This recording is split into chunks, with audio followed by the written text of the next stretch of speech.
Hello everyone, मैं Aryan sir, director of एजीएसआरसी। मुझे यह बताते हुए अत्यंत खुशी हो रहा है कि मेरा फर्स्ट बैच का स्टूडेंट मिस्टर विवेक कुमार प्रथम प्रयास में ही पैरामेडिकल एग्ज़ाम क्वालिफाई कर पूरे बिहार में 944वां रैंक लाया है, जिसके परिणाम स्वरूप मिस्टर विवेक कुमार का एडमिशन ANM MCH गया मेडिकल कॉलेज में हुआ, जिनमें उनको कि लेबोरेटरी एंड टेक्नीशियन का ट्रेड मिला है। मैं चाहता हूं कि मिस्टर विवेक कुमार इस मंच पर आए, उन्हें अपने इन जर्नी में किन किन परेशानियों के सामना करना पड़ा वो आप लोगों को बताए, ताकि आप लोगों को इन परेशानियों की सामना नहीं करना पड़े। आइए विवेक जी।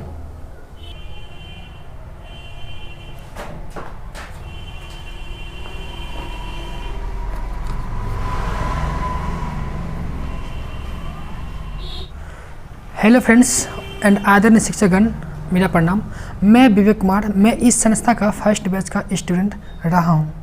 मैंने इंटर साइंस के 12th में 404 नंबर लाया।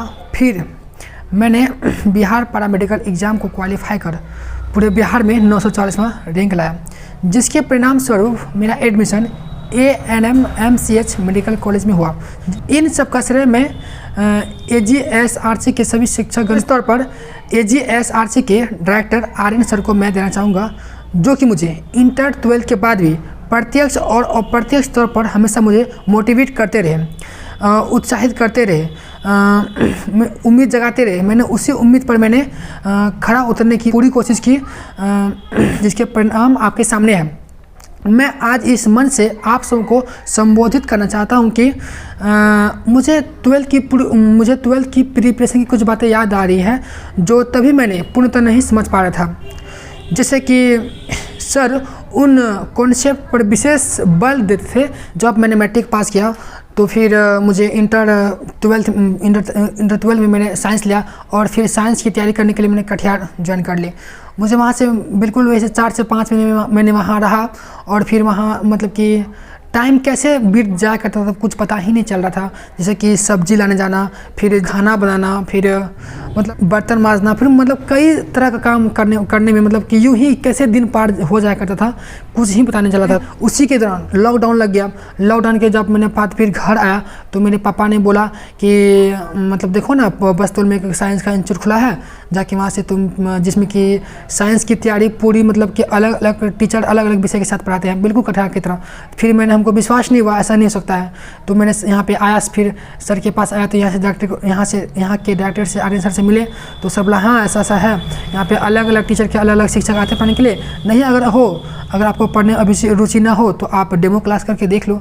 तो मैंने यहाँ पे आया, फिर मैंने क्लास किया, मतलब मैथ का क्लास किया, फिर फिजिक्स का क्लास किया, अंग्रेजी किया, फिर हिंदी का किया, फिर केमिस्ट्री किया। इस तरह से मतलब क्लास मैंने किया, तो मुझे मतलब बहुत ही आनंद आया।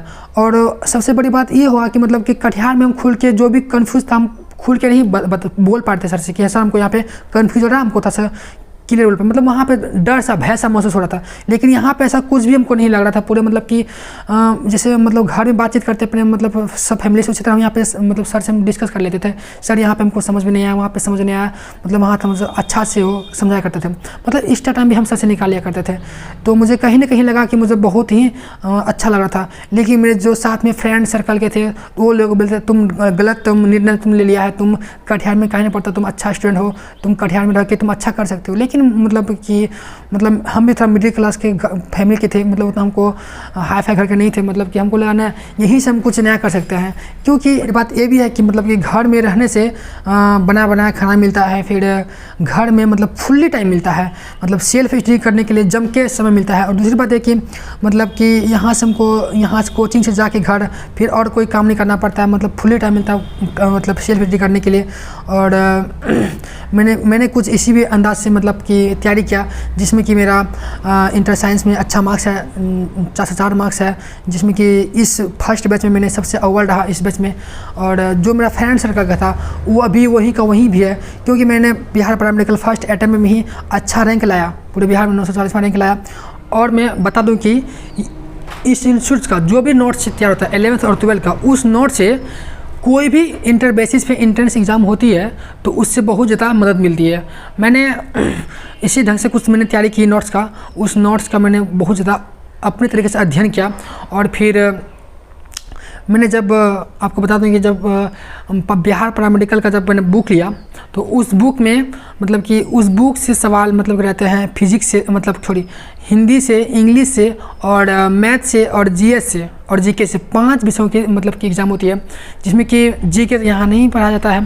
तो फिर भी मैंने अलग से ऑनलाइन क्लास ज्वाइन कर ली, लेकिन हिंदी, इंग्लिश, मैथ और जीएस यहाँ के जो कॉन्सेप्ट है उस कॉन्सेप्ट के ज़रिए मुझे कोई परेशानी नहीं हुआ। बिल्कुल मैंने इजली वे अच्छा से तैयारी कर लिया उस कॉन्सेप्ट की मदद से। और मैंने यहाँ पे मतलब एग्ज़ाम 12th एग्ज़ाम के बाद भी मैंने यहाँ पे क्लास भी किया पैरामेडिकल का। तो मुझे सर हमेशा मतलब कि समझाते रहे, मतलब देखते रहे, उस कॉन्सेप्ट के मदद से मेरा क्वेश्चन इजीली भी आसानी से बन गया। मैंने सबसे पहली बार मतलब बिहार पैरामेडिकल का जब मैंने बुक लिया तो उसमें पहला पब्लिकेशन था आर्यन पब्लिकेशन का बुक मैंने इस्तेमाल किया, जिसमें कि आर्यन पब्लिकेशन का बुक पढ़ने से मुझे कहीं कोई डाउट नहीं लग रहा था। उस नोट्स के माध्यम से, सर के उस कॉन्सेप्ट के माध्यम से मुझे मतलब कि कोई मतलब इतना इजी सवाल लग रहा था कि कोई डाउट ही नहीं लग रहा था। लेकिन फिर भी मैंने शंका को दूर करने के लिए दूसरा पब्लिकेशन का इस्तेमाल किया, जो था कि यूनिक पब्लिकेशन का बुक मैंने पढ़ा। तो यूनिक पब्लिकेशन का जब मैंने बुक पढ़ा तो मतलब वही कॉन्सेप्ट के ज़रिए, मतलब बिल्कुल कॉन्सेप्ट वही था, क्वेश्चन कुछ भी मतलब आसानी से पूरा मतलब सवाल सॉल्व हो जाया करता था। फिर मैंने प्रैक्टिस सेट के लिए शशि एंड ब्रदर्स बुक का इस्तेमाल किया, पढ़ा फिर उस बुक को मैंने अच्छे ढंग से, तो मतलब बहुत अच्छा लगा पढ़ने में। फिर मैंने पैरामेडिकल का एग्ज़ाम दिया। एग्ज़ाम जैसे मतलब देने के लिए गए, एग्ज़ाम में बैठे और इजीली भी आसानी से मैंने एग्ज़ाम को क्वालिफाई कर लिया। और समय रहते ही 5 मिनट मैंने अच्छा से पूरे सवाल को बना लिए, मतलब पूरे यूँ कहें कि पूरा मज़ा आ गया मतलब एग्ज़ाम देने में। तो यहाँ के नोट्स हमको काफ़ी ज़्यादा मदद भी मिला। और मैं फिर वही बोलूँगा कि यहाँ के जो भी 11th और 12th के नोट्स आपको मिलते हैं उस नोट्स को आप अच्छे ढंग से पढ़ें, ताकि इंटर बेसिस पे जितने सारे आपको एंट्रेंस एग्ज़ाम निकालनी हो आपको कोई कठिनाई ना हो, आप उस नोट्स पे विशेष बल दें। ताकि मैंने भी इसी संस्थान से पढ़ा, मैंने भी 11th और 12th की एजुकेशन इसी संस्थान से प्राप्त किया। अब मैं बड़े शहरों के मेडिकल कॉलेज में थियोरेटिकली एंड प्रैक्टिकली अध्ययन करूंगा। मज़े की बात इसमें यह है कि मुझे मेरे रहने और खाने की खर्च सरकार ही उठाएगी।